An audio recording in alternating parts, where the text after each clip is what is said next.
Welcome back to the Mind of the Writer.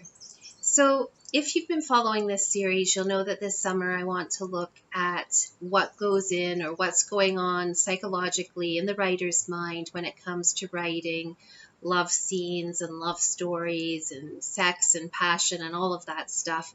And so this is the plan.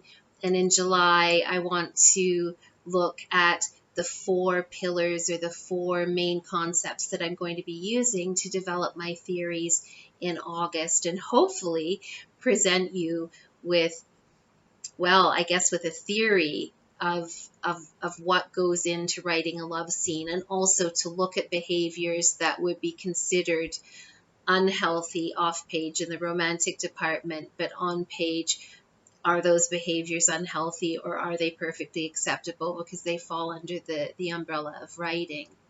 So the 4 concepts to review are hiraeth, limerence, muses, and the art of desire.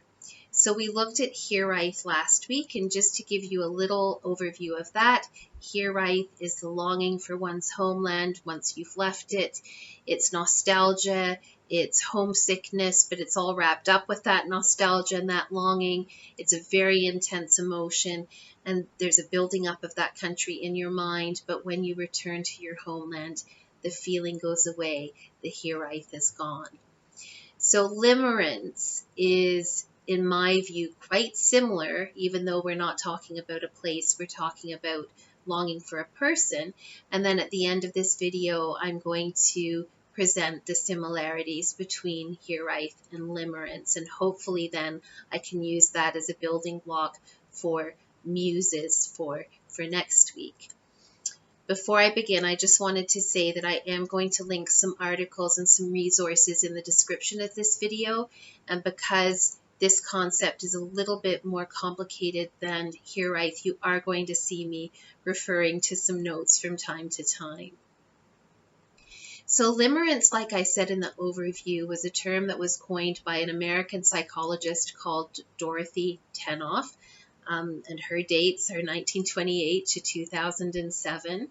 At the time that she was working with limerence, I wouldn't say that her study was really widely known, but it was significant work, and then more recently it's been picked up by modern or living psychologists, and it's certainly gaining momentum on YouTube and online, so it's an easy subject to find now. So limerence, to put it quite simply, is an intense, profound infatuation for a person who you will in all likelihood never have.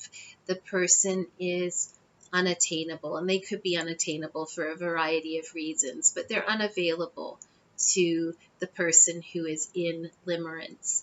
The person who is desired is referred to as the limerent object.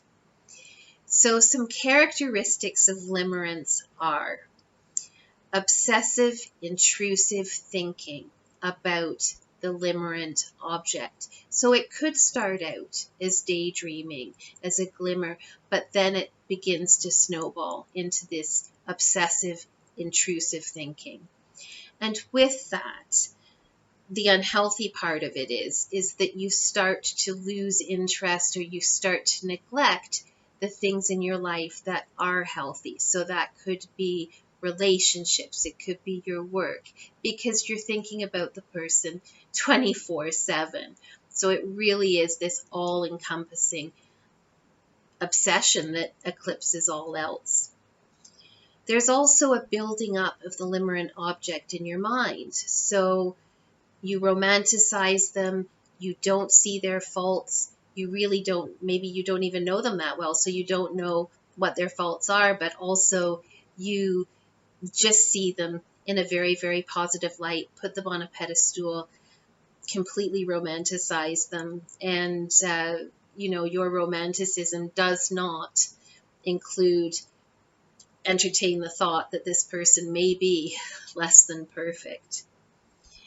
There's also a looking for signs from that person, so looking for indicators that they may like you, or even better, that they may love you. And then if you get the tiniest sign, blowing that out of proportion in your brain and accepting this or receiving it as some great message that they really do have affection for you.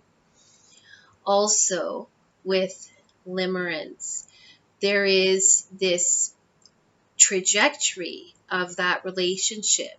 And so the desirer, as the desirer begins to realize that they're not going to ever be with the limerent object, there's often great disappointment, devastation, and heartbreak. Another thing with limerence is there's often physical symptoms if it's really intense. So those would be very comparable to anxiety. So heart palpitations, difficulty breathing, all of that stuff, racing breath. So, or is it racing heartbeat? But definitely physical manifestation of the anxiety or the emotion that this is causing. So when I look at limerence, I do see a lot of comparisons to hiraeth. Even though hiraeth is with a country and limerence is with a person, a lot of the same things. So as I go through these similarities that I've come up with, I'm going to refer to the thing that's longed for as the entity, so that I'm embracing both place and person. And this is where I have to look at my notes. So with hiraeth and limerence, in both cases, the entity that's desired is unavailable and unattainable. In both, there's a sense of longing for the unavailable or the unattainable entity. Both involve one-sided dynamics, in that the person desiring, the person longing, emotes heavy emotion that is not reciprocated by the unavailable entity. So it's very one-sided. In both cases, there is a building up of the unavailable entity in the mind of the person doing the desiring. There's an embellishment of that. There's also a romanticism of it. I know that in my hiraeth video, I said that I romanticized England, and that is very true. And I still romanticize England to a degree when I'm not there. So both with hiraeth and with limerence, you've got the romanticism of this unattainable place, and not seeing maybe some of the things about the entity that aren't that great. In both cases, there can be a physical reaction. So when I was talking about hiraeth before, I described having an ache in the chest, feeling a pang, a tear in the eye. So there's a physical manifestation of my hiraeth. And the same can be said for limerence. When you read, okay, somebody who's in heavy limerence is going to have heart palpitations, they're going to have shortness of breath, there's going to be a physical manifestation of the heavy emotion that their body is going through. And again, in both cases, once the unattainable, and we put that in air quotes, entity has been attained, which can happen in limerence, but it's very, very rare. In both hiraeth and limerence, they fade away. As soon as the sought after, desired entity is attained, hiraeth and limerence fade away. So there are differences between the two. And maybe when I do my more nuanced explanation and I have my theories all developed, I'll start to bring in some of the differences. But I think that hiraeth and limerence are a really good springboard from which we can jump into muses, because muses to me, in many cases, not all cases, do seem quite a bit like limerent objects.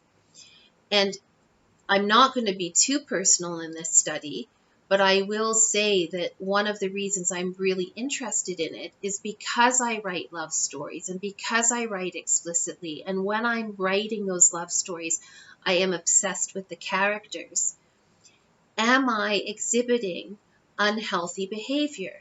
Or because I'm doing it under the umbrella of art, under the umbrella of writing a story, am I granted immunity from those behaviors?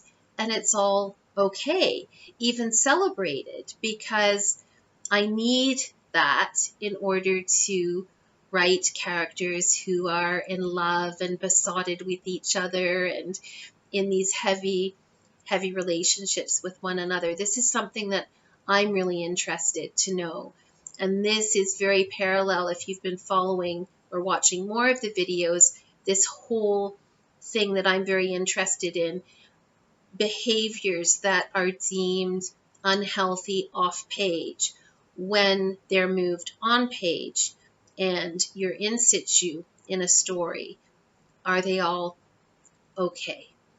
So next week, we're going to shift from hiraeth and limerence into muses. And again, even though I haven't done that study yet, I have a feeling that it's going to be a little bit more intricate. So I may have some notes.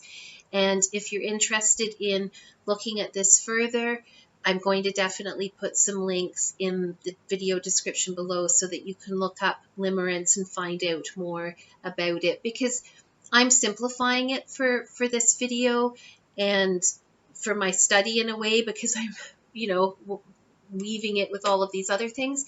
But it's definitely a complex topic that you could research quite a lot on. So we've done hiraeth, we've done limerence, it'll be on to muses next week, and then the art of desire.